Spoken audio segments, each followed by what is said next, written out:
فرماتے ہیں کہ پہلے زمانہ میں مثلا اس علاقے سے اس علاقے تک جانا ہے، درمیان میں ویرانی ہے، درمیان میں کھلا علاقہ ہے، چور کا ڈاکوؤں کا خطرہ ہوتا تھا، تو 2-4 بندے اس گھرانے سے 2-4 اس سے لے کر چلے جاتے تاکہ جو لڑکی لائی جا رہی ہے اس کی بھی حفاظت ہو، زیورات پہنے ہوئے ہیں، مال و متاع کی بھی حفاظت ہو۔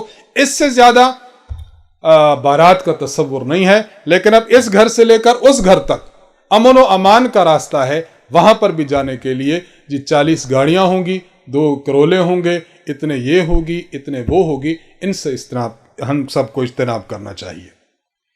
شادی کے موقع پر ناچ گانا ہے، اس سے اجتناب کریں۔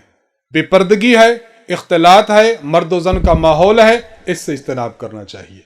اسی طرح فضول خرچی ہے، آتش بازی ہے، پٹاخے ہیں، اس سے اجتناب کرنا۔ گھر کے جو سربراہان ہیں وہ کم از کم عورتوں پر کنٹرول کریں کہ فضول خرچی سے دور رہیں۔ گھر کے سربراہان ہیں اپنے لڑکوں پر، بچوں پر کنٹرول کریں کہ آتش بازی سے انتہائی دور ہو جائیں۔ قرآن کے سائے میں رخصتی کی جاتی ہے، پوری زندگی قرآن دیکھا نہیں، لیکن آج بچی رخصت ہو رہی ہے۔ قرآن کے سائے کا معنی یہ ہے کہ تعلیمات قرآنی کے سائے میں بچی کو رخصت کیا جائے۔ ایسا نہیں ہے کہ قرآن ہم اس کے سر پر لے کر اس کو کار تک چھوڑائیں تو حق قرآن کا ادا ہو گیا، اس طرح کرنا درست نہیں ہے۔ بس آخری بات میں عرض کر کے بات ختم کرنا چاہوں گا کہ ایک پہلو اس کا جو 7واں پہلو ولیمہ ہے۔ نکاح کریں، اللہ کے نبی صلی اللہ علیہ وسلم نے ایک صحابی کو دیکھا، ان کی شادی ہوئی، آپ نے فرمایا اولم ولو بشات، ولیمہ کر لو اگرچہ ایک بکری ہی کیوں نہ ہو۔ ولیمہ کے متعلق بہت زیادہ افراد کو دعوت دی جائے، نہ جانتا ہے اتنا خرچہ کر لیا، پھر وہ پوری زندگی اخراجات کے قرضے لٹاتا رہتا ہے، تو یہ بھی غلط پہلو ہے۔ صرف یہ ہے کہ آپ کے جو جاننے والے ہیں، قرب و جوار کے ہیں، شادی کی ہے، تو شادی کے اس پر مسرت موقع پر ان لوگوں کو آپ دعوت کھلا دیں اور وہ دعوت کھائیں، پتہ چل جائے کہ فلاں صاحب کا نکاح ہو چکا اور بس۔ اور اس پہلو میں بھی دیکھا جائے کہ جہاں انسان بڑے بڑے افراد کو بلاتا ہے، وہاں غریب اور مساکین کو بھی بلائے۔ حضرت ابو ہریرہ رضی اللہ تعالیٰ عنہ فرمایا کرتے تھے، شر طعام طعام الولیمہ، کھانوں میں ولیمہ ایسا بہت برا کھانا ہے کہ یدعى لها الاغنیاء ویترک لها الفقراء، امیروں کو تو بلایا جائے اور غریبوں کو چھوڑ دیا جائے۔ اس پہلو بھی ہو تاکہ جس میں امیر بھی ہوں، غریب بھی ہوں، احباب بھی ہوں، دوست بھی ہوں، سب جو ہے بلا تکلف اور مزے کے ساتھ آپ کا ولیمہ کھائیں۔ تو آج کی اس محفل کے آخری اس بیان میں ہم نے جو بات کی ہے وہ یہ کہ دین اسلام کے ان 5 چیزوں کو، دین اسلام کے بس ایک بات اور کہ نکاح کے موقع پر لڑکی اندر بیٹھی ہے، اس سے اجازت لینے کے لیے جاتے ہیں تو غیر محرم کو بھیجا جاتا ہے۔ غیر محرم کو بھیجنا یہ غیرت کے خلاف ہے۔ جائے والد صاحب جائے، جائے اس کا بھائی جائے، جائے اس کا چچا جائے، اس سے اجازت اور دستخط لینے کے لیے جو جاتے ہیں، غیر محرم کو بھیجنا یہ بالکل غلط بات ہے، ہمارے معاشرتی اور آداب معاشرہ کے بالکل خلاف ہے، اس سے اجتناب کرنا چاہیے۔ تو آج کی محفل میں ہم نے آپ کی خدمت میں جو پہلو ہیں دین اسلام کے 5، ان میں سے 2 پہلو، نمبر 1 عبادت کہ یہ عبادت بھی ہے، نمبر 2 معاملات کہ یہ 2 گھرانوں کا معاملہ بھی ہے، اس پر ہم نے بات کی ہے۔ اور نکاح کے حوالے سے اور مرکز اہل سنت والجماعت اور خانقاہ حنفیہ میں آنے والے آپ تمام حضرات ماشاءاللہ کل سے آپ بیانات سن رہے ہیں، ہم عقیدہ پر بھی گفتگو کر رہے ہیں، عبادات پر بھی، معاشرات پر بھی، معاملات پر بھی، اخلاقیات پر بھی۔